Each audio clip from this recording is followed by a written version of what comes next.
A very warm welcome to all of you. एक बार फिर दोबारा से आप सभी लोगों का स्वागत है और अभिनंदन है।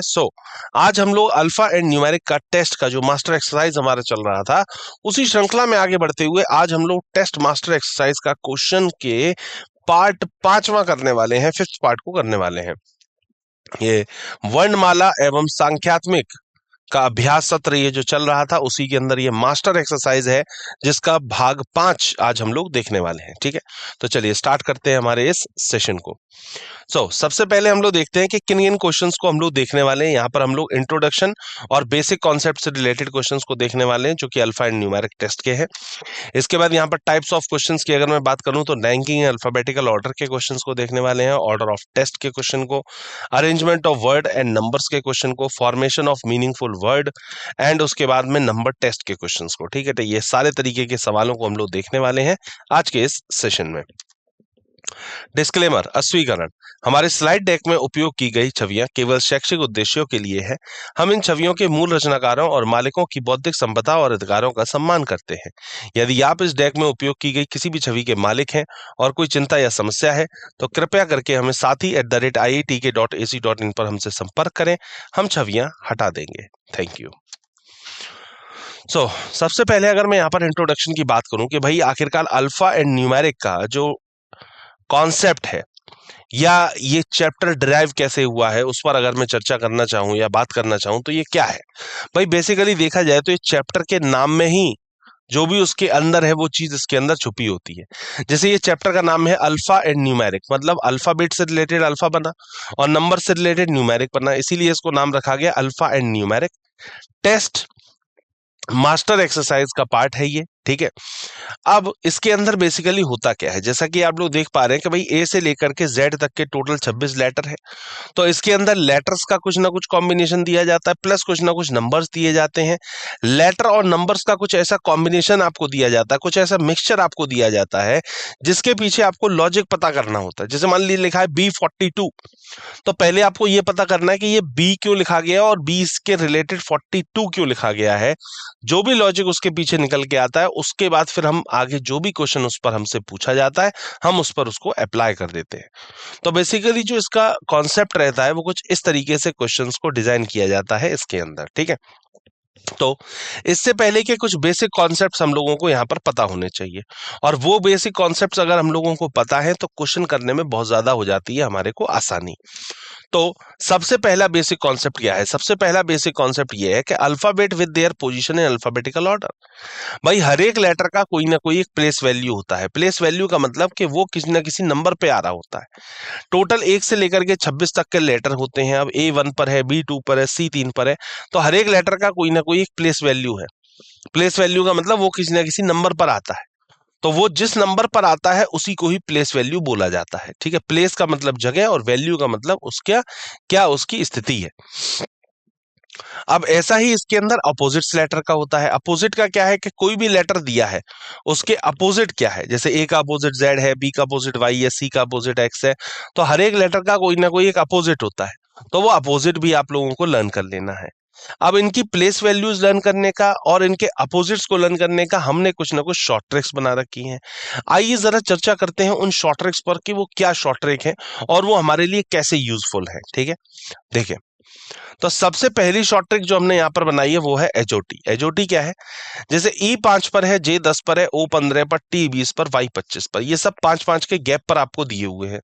तो जब सारे ये 5-5 के गैप पर आपको दिए हुए हैं, 5, 10, 15, 20, 25, तो या तो ये कह लीजिए 5-5 के गैप पर है, या ये कह लीजिए कि 5 के मल्टीपल्स में है, या ये कह लीजिए 5 के टेबल में ये सब आते हैं। तो यहां से हमारे 5 letter as it is learn हो जाते हैं, EJOTY। ठीक है, इसके बाद यहीं पर ही अगर मैं आगे बात करूं तो देखिए होता है सिफ्लोरैक्स। अब सिफ्लोरैक्स जो होता है वो एक तरीके का एक कफ सिरप होता है, उसको भी हमने यहाँ पर शॉर्ट ट्रिक के तौर पे यूज किया है। अब यहाँ पर हर एक लेटर जो होता है वो 3-3 के आपके गैप पर दिया हुआ है। अब 3-3 के गैप पर आपको ये दिया हुआ है, मतलब 3, 6, 9, 12, 15, 18, 3-3 के सारे ये गैप पर है। ठीक है, तो गैप पर है, इसी तरीके से हमने यहाँ पर 8 लेटर सीधे सीधे ये लर्न कर लिए। 3 के टेबल में कह लीजिए या 3 के गैप में कह लीजिए, एक ही बात है। अगली शॉर्ट ट्रिक होती है CMW। अब CMW क्या है? अगर आप M को और W को अगर आप ध्यान से देखें तो M जो है कुछ 3 जैसा नजर आता है और W भी कुछ 3 जैसा नजर आता है। बस अंतर इतना है कि एम में जो डब्ल्यू है वो 3 जो है वो नीचे की तरफ देख रहा है और डब्ल्यू के अंदर जो है वो ऊपर की तरफ देख रहा है। ठीक है, तो एक नीचे की तरफ और एक ऊपर की तरफ, इस तरीके से ये इसके अंदर देखा जा रहा है। तो 3 से रिलेटेड टोटल 3 ही नंबर होते हैं, या तो 3 या 13 या 23। तो 3 पर आ जाता है सी, 13 पे आ जाता है एम और डब्ल्यू आ गया 23 पर। इस तरीके से हमने इसको याद कर लिया, 3, 13 और 23। अगला क्या दिया हुआ, G7।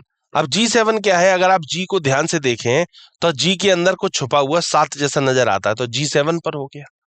G7 समिट भी होती है, आपको पता है, तो G7 शिखर सम्मेलन भी हो गया।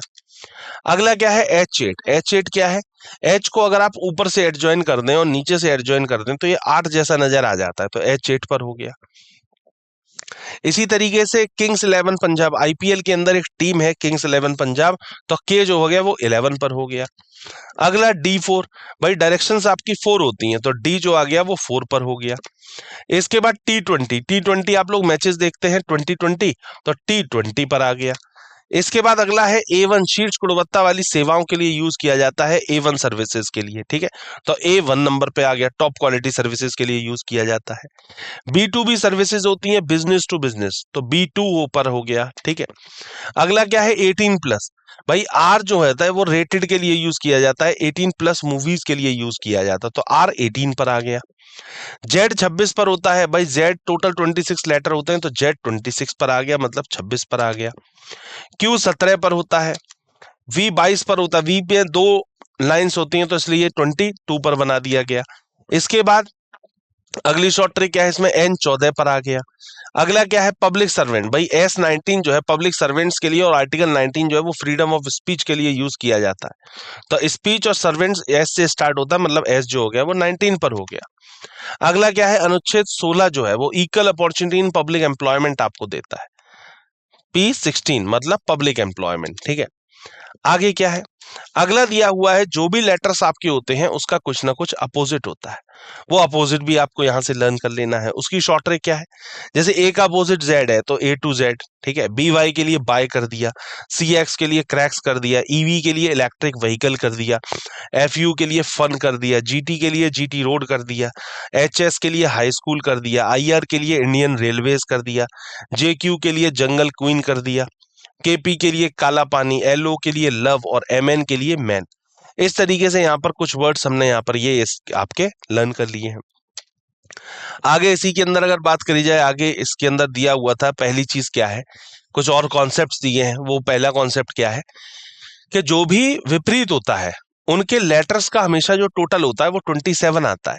जैसे ए का अपोजिट जेड है तो जेड आता है 26 पे, ए आता है 1 पे, दोनों का टोटल कितना होगा 27। एम आता है 13 पर, एन आता है 14 पर, एम का अपोजिट एन होता है, 13 और 14 का टोटल कितना हो गया 27।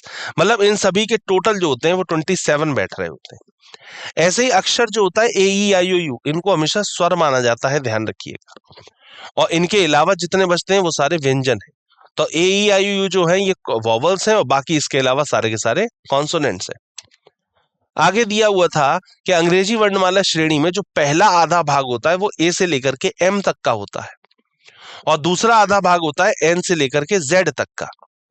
तो ए से एम का पहला आधा भाग, एन से जेड का दूसरा आधा भाग। अगला आरोही क्रम और अवरोही क्रम को समझते हैं। आरोही क्रम होता है 1 2 3 4 5 6 7 8 दिया, ये आरोही क्रम हो गया। और अवरोही क्रम क्या होता है, जो बड़े से छोटे की तरफ। देखिए आरोही क्रम असेंडिंग ऑर्डर में हो गया और डिसेंडिंग ऑर्डर का मतलब हो गया अवरोही क्रम, बड़े से छोटे की तरफ, छोटे से बड़े की तरफ, ये चीज है। आगे इसी के अंदर दिया हुआ था संख्याओं का प्रतिस्पादन समझाया जाता है। ठीक है, इसके बाद संख्याओं के भीतर अंकों की आरोही व्यवस्था को भी हम लोग देख लेते हैं। जैसे 436 दिया है तो ये हो गया 346, 875 था तो ये हो गया 578, 321 था तो ये हो गया 123, 782 था तो ये हो गया 278। अवरोही व्यवस्था क्या हो जाती है, 274 को 742 बना दिया, मतलब बड़े से छोटे की तरफ। आगे मूल्य बल को समझ लेते हैं। मूल्य बल क्या होता है, जैसे मान लीजिए आपका लेफ्ट मूवमेंट किया गया या राइट मूवमेंट किया गया। अगर लेफ्ट मूवमेंट किया जा रहा है या राइट मूवमेंट किया गया, अगर लेफ्ट हो चाहे राइट हो, अगर बाएं और दाएं दिया है मतलब लेफ्ट और राइट दिया गया है, इसका मतलब दोनों को जोड़ना है। और लेफ्ट लेफ्ट दिया गया है, इसका मतलब दोनों को माइनस करना है। राइट लेफ्ट दे दिया गया तो भी जोड़ना है, और राइट राइट दे दिया गया तो भी माइनस करना है। भाई सिंपल सी बात है, अगर सेम एलिमेंट्स आ रहे हैं, सेम का मतलब राइट राइट आ जाए या लेफ्ट लेफ्ट आ जाए, तो हमेशा माइनस किया जाएगा। और अगर अलग अलग एलिमेंट्स आ रहे हैं, लेफ्ट राइट आ जाए या राइट लेफ्ट आ जाए, तो हमेशा एडिशन होता है, चाहे फिर वो लेफ्ट मूवमेंट हो चाहे फिर वो राइट मूवमेंट हो। लेफ्ट मूवमेंट और राइट मूवमेंट में दोनों में काम एक जैसा ही होता है, बस फर्क सिर्फ इतना सा है कि अगर लेफ्ट राइट दिया है या राइट लेफ्ट दिया है तो एक बार जोड़ना और दूसरी बार भी जोड़ना, और लेफ्ट लेफ्ट या राइट राइट दिया है तो दोनों को हमेशा माइनस करना है। ठीक है, चलिए अब आते हैं हमारे क्वेश्चंस के ऊपर। आइए चलिए क्वेश्चन पर मूव करते हैं। तो ये लीजिए, पहला क्वेश्चन आप सभी की स्क्रीन के ऊपर है। बहुत ध्यान से क्वेश्चन को पढ़िए और बहुत इत्मीनान से आंसर करिएगा। देखें, पढ़ें। बोला गया था, अव्यवस्थित अक्षरों को पुनर्व्यवस्थित करके सार्थक शब्द बनाएं और फिर उस शब्द को चुनें जो अन्य से भिन्न है। ठीक है, वर्ड्स ऑलरेडी ABCD में आपको दिए हुए हैं। क्वेश्चन को एक बार इंग्लिश में भी पढ़ते हैं। Rearrange the unorganised letter to create meaningful words and then choose the one which is different from others. अलग दोनों इन सब से जो अलग है वो आपको डिफरेंट चुनना होगा। तो बेसिकली करना ये है कि ये जो ABCD के अंदर 4 वर्ड्स आपको दिए हुए हैं, इन चारों वर्ड्स का ये डिसऑर्गेनाइज्ड है। पहले तो इन चारों को आपको ऑर्गेनाइज्ड करके एक मीनिंगफुल वर्ड बनाना है, चारों से सभी से अलग अलग। ठीक है, चारों से अलग अलग 4 वर्ड निकल के आएंगे, और जो भी 4 वर्ड्स निकल के आएंगे, 4 वर्ड्स के अंदर आपको ये देखना है कि ये जो 4 वर्ड्स निकल के आए हैं, जो कि हमारे सामने हैं, इन वर्ड्स के अंदर अलग क्या है, और जो अलग होगा, जो डिफरेंट होगा, वही इसके लिए अलग होगा। चूज ऑड वन आउट का एक तरीके से ये क्वेश्चन होता है। ठीक है, तो पहले इसको ऑर्गेनाइज करिए, फिर उसके बाद ऑड वन आउट को खेलिए। ठीक है, ऑप्शंस का ध्यान रखिएगा। जैसे मान लीजिए आपका डी अलग माना गया, तो डी अगर अलग माना गया, अब ये देखिएगा कि डी दिया किस पर है। डी जरूरी नहीं है कि डी ऑप्शन पे ही दिया जाए। डी अब जैसे बी ऑप्शन पे दिया गया तो बी ऑप्शन सही होगा। ठीक है, तो इस बात का बहुत ध्यान रखिएगा। काफी बार हम लोग क्वेश्चन को पूरा सही कर लेते हैं, लेकिन लास्ट में जाकर के गलती कर देते हैं। ठीक है, बहुत ही छोटी सी सिली मिस्टेक कर देते हैं। ये गलती क्या हो जाती है कि लास्ट में जैसे हमने डी किया और जल्दी में हमने डी ऑप्शन को भी टिक कर दिया। नहीं, अब आपको ये चेक करना होगा कि डी जो है वो दिया किस पर है। या मान लीजिए आपका बी इसके अंदर डिफरेंट है, अब वो बी जो है वो दिया किस पर है। बी बी ऑप्शन पे नहीं दिया गया है, बी जो है वो डी ऑप्शन पे दिया गया है, इसका मतलब डी ऑप्शन करेक्ट होगा। ठीक है, तो ऑप्शंस का बहुत ज्यादा ध्यान रखिएगा। ठीक है, चलिए एक बार क्वेश्चन को ट्राई करें, फिर इसके सॉल्यूशन पर बात करते हैं जी।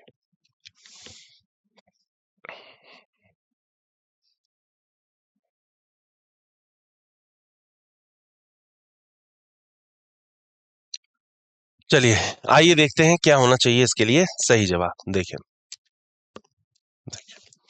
भाई, पहले तो हमें वर्ड्स बनाने हैं, तो वर्ड्स बनाने के लिए अवधारणा 1.4 का यूज करते हुए हमने क्वेश्चन को किया।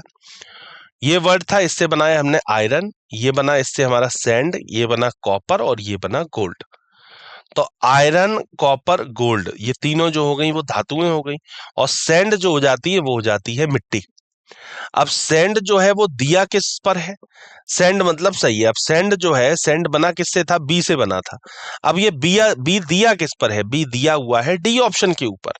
तो डी ऑप्शन जो होगा वो हमारे लिए इसके लिए बिल्कुल सही जवाब होगा। डी ऑप्शन इसके लिए परफेक्ट आंसर है, राइट आंसर है। तो क्वेश्चन की अप्रोच समझ में आई कि किस तरीके से क्वेश्चन को हमने किया है। क्वेश्चन के ऊपर सही अप्रोच लगाना, सही कॉन्सेप्ट लगाना, ये सबसे बड़ी चीज होती है कि आप सही अप्रोच का और सही कॉन्सेप्ट का चुनाव कर रहे हैं। ये सबसे बड़ी इसके अंदर बात होती है। ठीक है, चलिए अगले क्वेश्चन पर मूव कर रहे हैं। दूसरा क्वेश्चन आया है आप सभी की स्क्रीन के ऊपर, आइए पढ़ते हैं। निर्देश, इनमें से प्रत्येक प्रश्न में एक सार्थक शब्द के अव्यवस्थित अक्षर दिए गए हैं। ठीक है, आपको इन अक्षरों को पुनर्व्यवस्थित करना है और दिए गए विकल्पों में से उस शब्द का चयन करना है जो पुनर्व्यवस्था शब्द के अर्थ के लगभग समान हो। ओ हो, क्या बात है। बोला गया है कि पहले तो आपको ये जो HNAGSRI जो दिया हुआ, पहले इसे ऑर्गेनाइज करना है। ऑर्गेनाइज करने के बाद फिर ये देखना है कि इससे मिलता हुआ कौन सा ऑप्शन है जो इसके लगभग करीब करीब। एक बार इंग्लिश में पढ़ते हैं इस क्वेश्चन को। In each of these question jumbled letters of a meaningful word as given, you are required to rearrange these letters and select from the given alternatives the word which is almost similar in meaning to the rearranged word. rearrange word के लगभग में कौन सा शब्द सही होगा, इसके लगभग मीनिंग में कौन सा सही होगा, ये ऑप्शन आपको चुनना है। ठीक है, तो चलिए बात समझ में आ गई है, क्वेश्चन क्लियर हो गया। सबसे पहले तो HNAGSRI से एक वर्ड बनाइए, फिर उसके बाद देखते हैं कौन सा ऑप्शन सही होना चाहिए। ठीक है जी,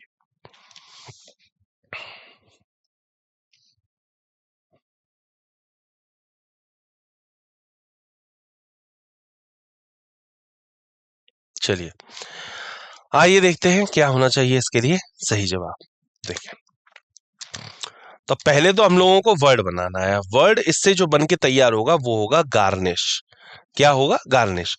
अप्रोच वही लगाई गई है, 1.4 अप्रोच के साथ में क्वेश्चन को किया गया है। गार्निश का मतलब क्या होता है? गार्निश का मतलब होता है, जैसे मान लीजिए आपने कोई सी एक डिश बनाई, तो डिश बनाई या कोई भी चीज बनाई, उसको अच्छे से आपने गार्निश किया, मतलब उसको अच्छे से आपने बनाया तो आपने अच्छे से है ही है, प्लस जो आपने पेश करने का तरीका है, जो आपने उसको जो प्रेजेंट किया है वो बहुत अच्छी तरीके से किया है, अच्छी तरीके से डेकोरेट किया, उसको अच्छे तरीके से लगाया, व्यवस्थित ढंग से आपने उसको सेट करके और किसी के सामने प्लेट पर रखा। ठीक है, तो वो एक तरीके से उसका गार्निश हो जाता है कि आपने अच्छे से उसको गार्निश किया, बढ़िया तरीके से उसको अनस्क्रैम्बल्ड सा नहीं लग रहा है, बहुत ही स्क्रैम्बल्ड और तरीके से अच्छे करके, और तब आपने प्रेजेंट किया है, तो उसी चीज को गार्निश किया बोला जाता है। अब गार्निश का रिलेटेड एक और मीनिंग जो हो जाता है वो हो जाता है डेकोरेट। क्या हो जाता है? डेकोरेट। डेकोरेट का मतलब होता है किसी भी चीज को डेकोरेट करना। हम लोग घर को डेकोरेट करते हैं, कोई जगह है उसको डेकोरेट करते हैं, ग्राउंड को डेकोरेट करते हैं। ग्राउंड को मतलब भी अच्छा बनाना, कोई किसी भी चीज को अच्छा बनाना। तो ऐसे ही गार्निश भी यही होता है, किसी चीज को अच्छा बनाना, बेहतर बनाना, और डेकोरेशन का मतलब भी यही होता है किसी चीज को डेकोरेट करना, बढ़िया बनाना। ठीक है, तो ये दोनों के मीनिंग लगभग लगभग एक समान है या लगभग एक जैसे हैं। ठीक है, चलिए अगले क्वेश्चन पर मूव कर रहे हैं। अगला क्वेश्चन तीसरा नंबर आया है, LIC ADO का क्वेश्चन है। आइए बात करते हैं। इनमें से प्रत्येक प्रश्न में एक सार्थक शब्द के अव्यवस्थित अक्षर दिए गए हैं। आपको इन अक्षरों को पुनर्व्यवस्थित करना है और दिए गए विकल्पों में से उस शब्द का चयन करना है जो पुनर्व्यवस्थित शब्द के अर्थ के लगभग समान हो। मतलब जैसा प्रीवियसली 2 नंबर क्वेश्चन था, बिल्कुल वैसा ही ये 3 नंबर क्वेश्चन है। In each of these question jumbled letters of a meaningful word are given, you are required to rearrange these letter and select from the given alternatives the word which is almost similar in meaning to rearranged word। Rearrange करके और उसके बाद फिर देखना है कि इसके कौन सा लगभग में सही बैठ रहा है। ए ऑप्शन पे दिया हुआ डिक्रीज, लॉस, रिडक्शन और स्कार्सिटी। ठीक है, ये वर्ड्स दिए हुए हैं। अब देखिए कि इसके सिमिलर या इसके आसपास कौन सा शब्द बन सकता है। पहले तो HRDTE को पहले तो रीअरेंज करिए, वर्ड बनाइए, फिर उसके बाद देखते हैं कि इनमें से कौन से ऑप्शन के ये लगभग आसपास होता है मीनिंग में। ठीक है, चलिए एक बार क्वेश्चन को ट्राई करें, फिर इसके सॉल्यूशन पर बात करते हैं जी।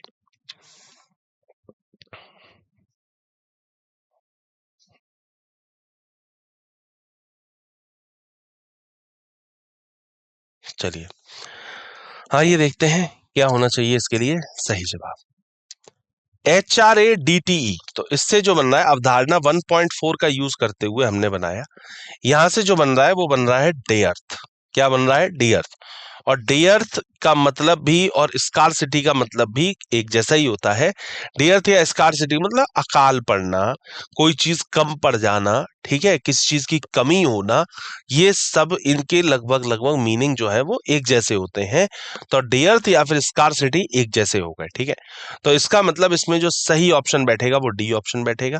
डी ऑप्शन इसके लिए बिल्कुल सही है, परफेक्ट आंसर है, राइट आंसर है डी ऑप्शन, एकदम सही जवाब। ठीक है, चलिए अगले क्वेश्चन पर मूव करते हैं। अगला क्वेश्चन आया है 4th नंबर। आइए बात करते हैं। इनमें से प्रत्येक प्रश्न में एक सार्थक शब्द के अव्यवस्थित अक्षर दिए गए हैं। आपको इन अक्षरों को पुनर्व्यवस्थित करना है और दिए गए विकल्पों में से उस शब्द का चयन करना है जो पुनर्व्यवस्थित शब्द के अर्थ के लगभग समान हो। मतलब सेम जैसा प्रीवियस क्वेश्चन था उसी तरीके से इस क्वेश्चन को भी डिजाइन किया गया है और किया गया है। In each of these questions, jumbled letter of a meaningful word are given. You are required to rearrange these letters and select from the given alternatives the word which is almost similar in meaning to rearrange word. Almost similar मतलब लगभग इसके जैसा similar होना चाहिए, वो word आपको निकालना है. तो word जो letter दिए हुए हैं वो DAX EPN दिए हुए हैं, और इससे words जो बन के लगभग में तैयार होते हैं, जैसे increase दिया है, रिड्यूस दिया है. इंक्रीज का मतलब बढ़ाना, रिड्यूस का मतलब कम करना, स्टिल का मतलब एक जैसा, और डिक्रीज का मतलब भी होता है कम करना. इंक्रीज और डिक्रीज तो अपोजिट ही हो गए, ठीक है. रिड्यूस करना भी कम ही हो गया, और स्टिल का मतलब हो गया समानता, मतलब एक जैसा, ठीक है. चलिए एक बार क्वेश्चन को ट्राई करें, फिर इसके सॉल्यूशन पर बात करते हैं जी.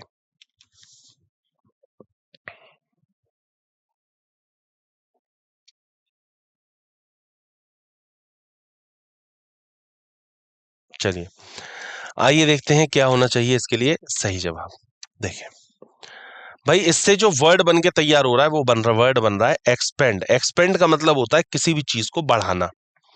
अब एक्सपेंड का मतलब हो गया किसी भी चीज को बढ़ाना, और इंक्रीज का मतलब भी यही होता है कि किसी भी चीज को बढ़ाना करना, एनकरेज करना, ठीक है, एनलार्ज करना. तो इंक्रीज इसके लिए बिल्कुल सही होना चाहिए. एक्सपेंड और इंक्रीज का मतलब जो रहता है वो लगभग लगभग एक जैसा है. एक्सपेंड करना, इंक्रीज करना, दोनों के दोनों वर्ड्स जो एक जैसे हैं, ठीक है. तो इसके लिए सही आंसर ए ऑप्शन बैठना चाहिए, बिल्कुल सही जवाब है. परफेक्ट आंसर है ए ऑप्शन, बिल्कुल सही, ठीक है.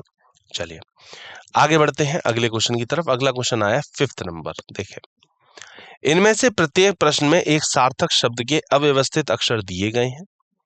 आपको इन अक्षरों को पुनर्व्यवस्थित करना है और दिए गए विकल्पों में से उस शब्द का चयन करना है जो पुनर्व्यवस्थित शब्द के अर्थ के लगभग समान हो. In each of these questions, jumbled letters of a meaningful word are given. You are required to rearrange these letters and select from the given alternatives the word which is almost similar is meaning to the rearranged word. लगभग बराबर letters दिए हुए हैं DNHBEI. ये भी PYQ है, previous year में पूछा गया क्वेश्चन है. और ऑप्शंस दिए गए हैं फ्रंट, फ्रंट का मतलब आगे हो गया, बैक का मतलब पीछे हो गया, साइड का मतलब हो गया साइड, और लास्ट का मतलब हो गया पीछे, ठीक है. लास्ट और बैक लगभग लगभग एक जैसे वर्ड हो जाते हैं, ठीक है. फ्रंट का तो मतलब स्टार्टिंग ही हो गया, और साइड जो होता है वो साइड वाली चीज हो गई, ठीक है. चलिए एक बार क्वेश्चन को ट्राई करें, फिर उसके सॉल्यूशन पर बात करते हैं.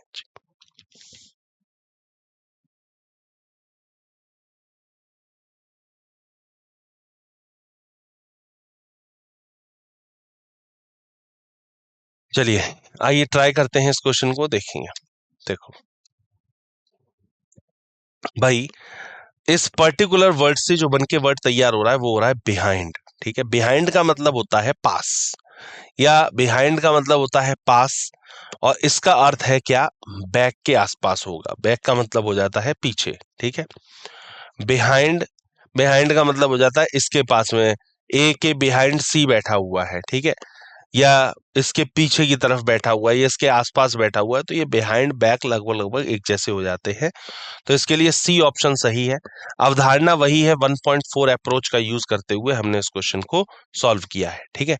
चलिए अगला क्वेश्चन आया है 6th नंबर. अब देखिए क्वेश्चन का थोड़ा सा पैटर्न बदला है, बड़े ध्यान से करना है. IBPS क्लर्क का क्वेश्चन है और PYQ है, प्रीवियस ईयरली पूछा गया है, ठीक है. आइए क्वेश्चन को पढ़ते हैं. निम्नलिखित प्रश्न नीचे दिए गए 5 शब्दों पर आधारित है.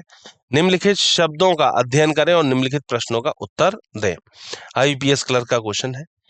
Tap, not, mat, PQR, STB ये दिया गया था. निर्देशित क्रियाओं को करने के बाद इन नए शब्द आवश्यक नहीं है कि वे अर्थपूर्ण अंग्रेजी शब्द हों, ठीक है.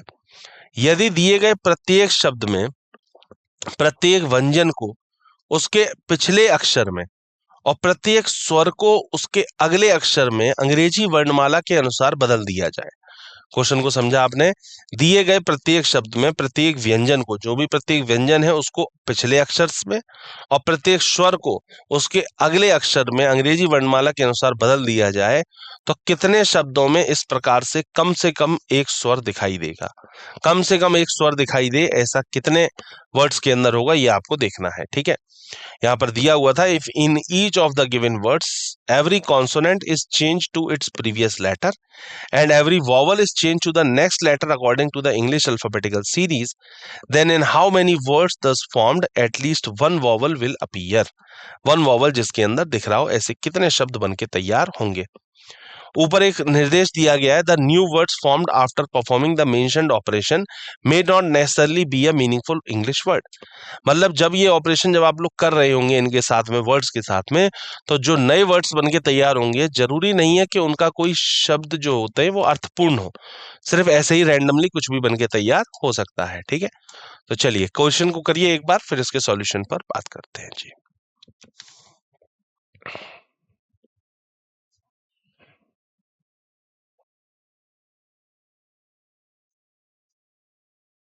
चलिए आइए देखते हैं क्या होना चाहिए इसके लिए सही जवाब। देखें भाई, अवधारणा 1.4 का यूज करते हुए हमने इस क्वेश्चन को किया।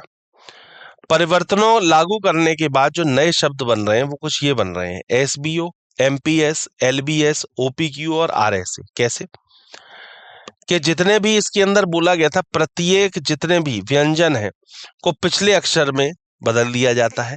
तो जैसे टी है तो टी से पहले एस आ गया, पी है पी से पहले ओ आ गया, एन है एन से पहले एम आ गया, टी है टी से पहले एस आ गया। तो उनको तो ऐसे हो रहा है, और जितने भी स्वर हैं उनको अगले अक्षर से बदला जा रहा है। जैसे ए है तो बी कर दिया, ओ है तो पी कर दिया, ए है तो बी कर दिया, इस तरीके से अगले से बदल दिया गया।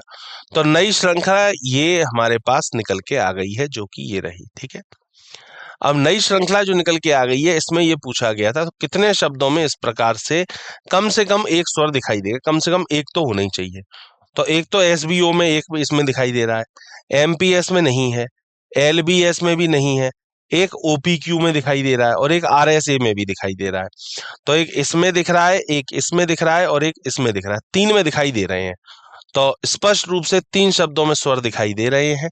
ये इसके लिए डी ऑप्शन एकदम सही जवाब है, परफेक्ट आंसर है, राइट आंसर है डी ऑप्शन। एकदम सही जवाब डी ऑप्शन, परफेक्ट आंसर है, राइट आंसर है डी ऑप्शन, बिल्कुल सही जवाब। ठीक है, चलिए आगे बात करते हैं अगले क्वेश्चन की तरफ। ये लीजिए नेक्स्ट क्वेश्चन क्या दिया है, सेम वही दिया हुआ था, इसी पर ही 5 क्वेश्चन, 6 से लेकर के 10 तक के सारे इसी पर ही क्वेश्चन पूछे जाएंगे। ये दिया हुआ था, सीधे नीचे आते हैं, पूछा क्या गया है, बाएं छोर से दूसरे शब्द के तीसरे अक्षर और दाएं छोर से तीसरे शब्द के दूसरे अक्षर के बीच अंग्रेजी वर्णमाला श्रेणी में कितने अक्षर हैं। How many letters are there in the English alphabetical series between the third letter of the word which is second from the left end and the second letter of the word which is third from the right end। ठीक है, तो ये question इसके अंदर पूछा गया है। शब्द देखिए, उसमें से लेटर निकालिए और फिर देखिए इंग्लिश अल्फाबेट्स में कितना उनके बीच में डिफरेंस होना चाहिए। करें एक बार, फिर इसके सॉल्यूशन पर बात करते हैं जी।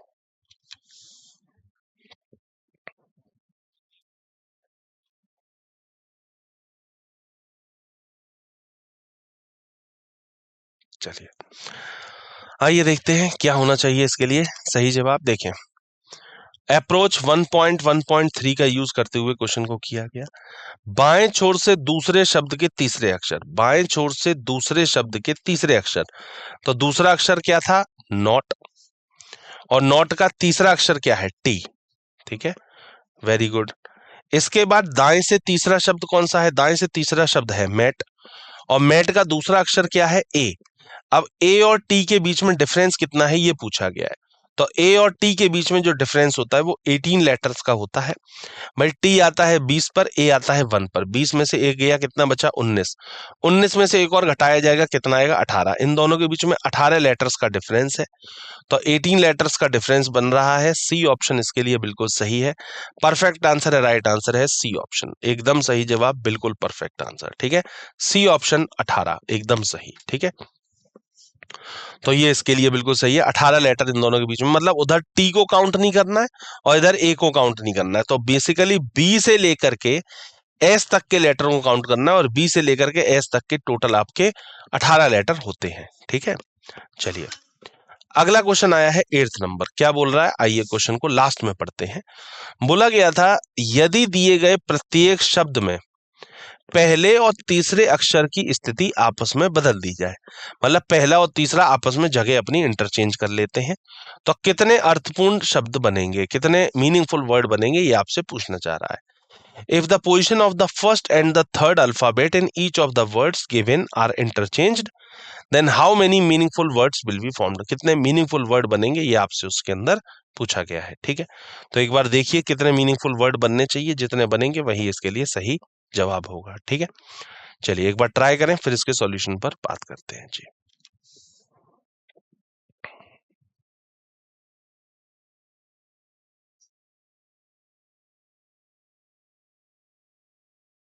चलो आइए देखते हैं क्या होना चाहिए इसके लिए सही जवाब। देखें, ये वर्ड्स दिए गए थे, अब इसके बाद में यहाँ पर पहला और तीसरे ने जगह बदली, जब पहला वाला तीसरे जगह बदल लेगा तो ये बना लेगा पैट, बिल्कुल सही है। ये बना लेगा टन, बिल्कुल सही है। ये बनेगा टेम, फिर ये बनेगा आरक्यूपी और ये बनेगा बीटीएस। ठीक है, अब इससे जो दो मीनिंगफुल वर्ड बन के निकल के आ रहे हैं, वो एक तो आ रहा है पैट और एक आ रहा है टन, दो अर्थपूर्ण शब्द बन के तैयार हो रहे हैं, तो दो का मतलब हो गया ए ऑप्शन इसके लिए बिल्कुल सही है, परफेक्ट आंसर है, राइट आंसर है।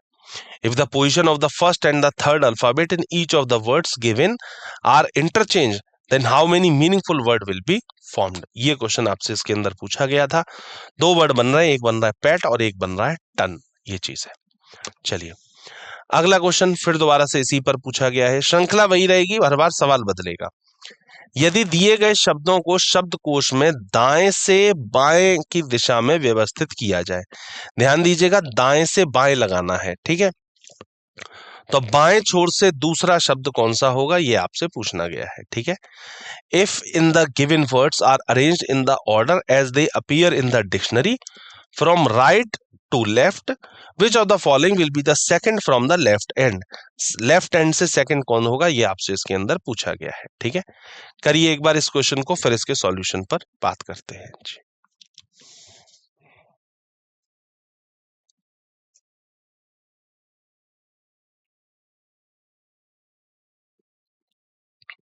चलिए आइए देखते हैं क्या होना चाहिए इसके लिए सही जवाब। देखें, शब्द कोण के अनुसार 1.2.3 का यूज करते हुए हमने इस क्वेश्चन को किया है।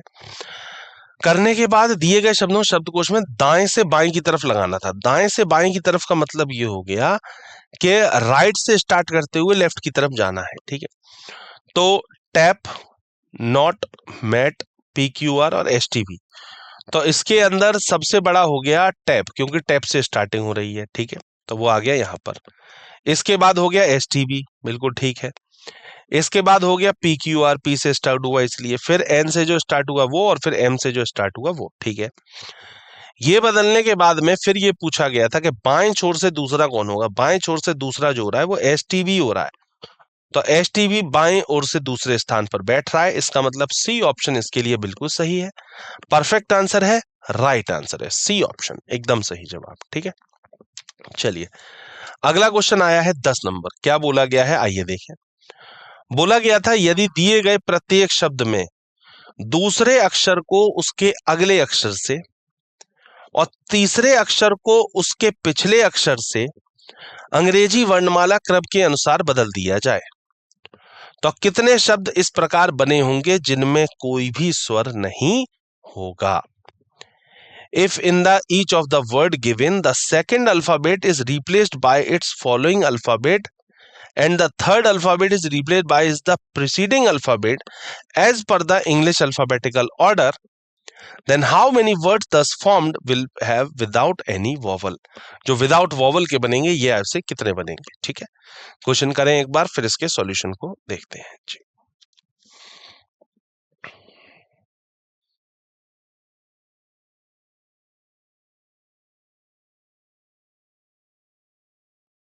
चलिए आइए देखते हैं क्या होना चाहिए इसके लिए परफेक्ट आंसर, राइट आंसर। देखें भाई, बोला गया था कि प्रत्येक शब्द दूसरे अक्षर को उसके अगले अक्षर से बदल दिया जाए, तो मतलब यहाँ पर A था तो यहाँ B हो गया, तो मतलब पहले वाले के लिए कुछ नहीं बोला गया, तो पहला वाला तो वैसा का वैसे ही रहेगा, जैसे TNMPS, तो TNMPS ये तो वैसे ही रहेंगे। दूसरे अक्षर को बोला गया था कि दूसरे अक्षर को उसके अगले अक्षर से बदल दिया, मतलब A था तो B हो गया। ठीक है जी, इसके बाद में ओ था तो MNOP बना दिया, ए था बी बना दिया, QRTU ये हो गया। इसके बाद में पिछले अक्षर से अंग्रेजी वर्णमाला करो और तीसरे अक्षर को उसके पिछले अक्षर से बदल दिया गया। तो पी से पहले क्या आता है? ओ, टी से पहले एस, टी से पहले एस, इसके बाद आर से पहले क्यू और फिर बी से पहले ए। बदल गए। बदलने के बाद में नया ये आपके पास बन के समीकरण तैयार हो गया। ठीक, अब सवाल क्या है? तो कितने शब्द इस प्रकार बने हैं जिनमें कोई भी स्वर नहीं आ रहा है, एक भी स्वर ना आ रहा हो, ऐसे कितने हैं? देखो इसमें तो आ रहा है, एक तो इसमें नहीं आ रहा है NPS के अंदर, एक MBS के अंदर नहीं आ रहा है, एक PRQ के अंदर नहीं आ रहा है, SUA में आ रहा है। तो तीन ऐसे शब्द जो बीच के निकल के आ रहे हैं, तीन ऐसे शब्द हैं जिसमें कोई भी स्वर हमको नहीं दिया हुआ है। तो डी ऑप्शन 3 इसके लिए बिल्कुल सही होगा। परफेक्ट आंसर है, राइट आंसर है 3, एकदम सही जवाब, बिल्कुल परफेक्ट आंसर। ठीक है, चलिए बात समझ में आ गई। ठीक है फिर, ठीक है फिर आज के लिए इस पर्टिकुलर सेशन के लिए इतना रखते हैं। बाकी मुलाकात होती है हमारी आपसे आगे के सेशंस में, तब हम लोग PYQs और मास्टर एक्सरसाइज के और भी पार्ट्स को करेंगे। तब तक के लिए थैंक यू सो मच।